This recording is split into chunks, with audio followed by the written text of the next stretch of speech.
Quelques mois après, on a vu des résultats incroyables avec des panouilles régulières, pas de bouchons, une masse foliaire extraordinaire. Nous avons même été surpris en passant en hauteur par rapport à la parcelle avec mon fils.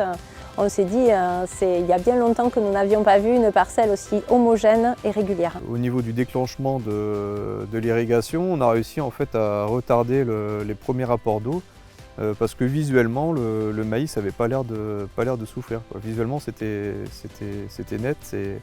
On a vraiment vu la différence avec les autres parcelles.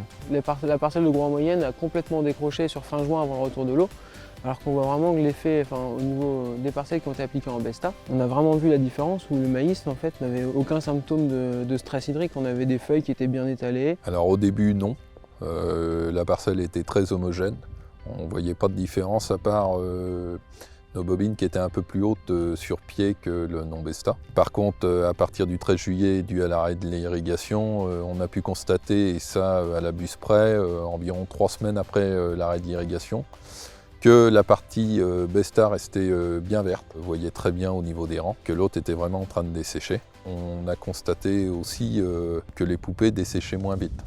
Ce qui veut dire que le PMG restait constant. À la moisson, on s'est aperçu que les tiges tenaient mieux devant le cueilleur. Et une homogénéité aussi de récolte avec le Besta par rapport au non-Besta. Dessèchement de la plante, la partie sans les titres plants, clairement a desséché beaucoup plus vite que la partie avec les titres plants. Donc là déjà ça m'a pas interpellé.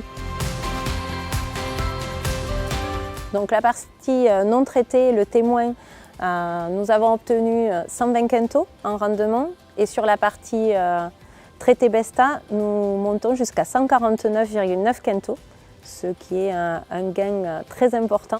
Ça nous permet d'atteindre des rendements que nous n'avions pas atteints depuis une dizaine d'années. Au niveau économique, c'est un résultat qui est assez exceptionnel puisque ça dégage entre 500 et 530 € de plus à l'hectare. En moyenne sur l'essai, on était à 12% de gain pour le Besta. Voilà. Donc en termes de marge, ça commence à être intéressant. On a réussi à faire 100 quintaux là, sur ces parcelles, ce que j'arrive pas à faire d'habitude, hein, même en condition avec des orages l'été, j'arrive pas à faire ça. Donc non, c'est vraiment un bon objectif cette année. Surtout d'autant plus que cette année, sur le secteur, en maïs irrigué, on a un décrochage entre 10 et 20 quintaux. Et là, sur les parcelles, on fait plus 10 comparé à notre objectif. Donc. On a 25 quintaux supérieurs au non-Besta, ce qui fait quand même un gain en chiffre d'affaires rendement. C'est largement rentable.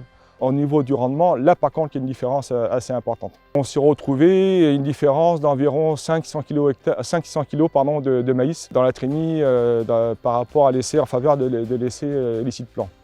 Donc ça veut dire qu'aujourd'hui, si on analyse les chiffres, on serait une évolution de l'ordre de 10-12% en faveur de licite plan.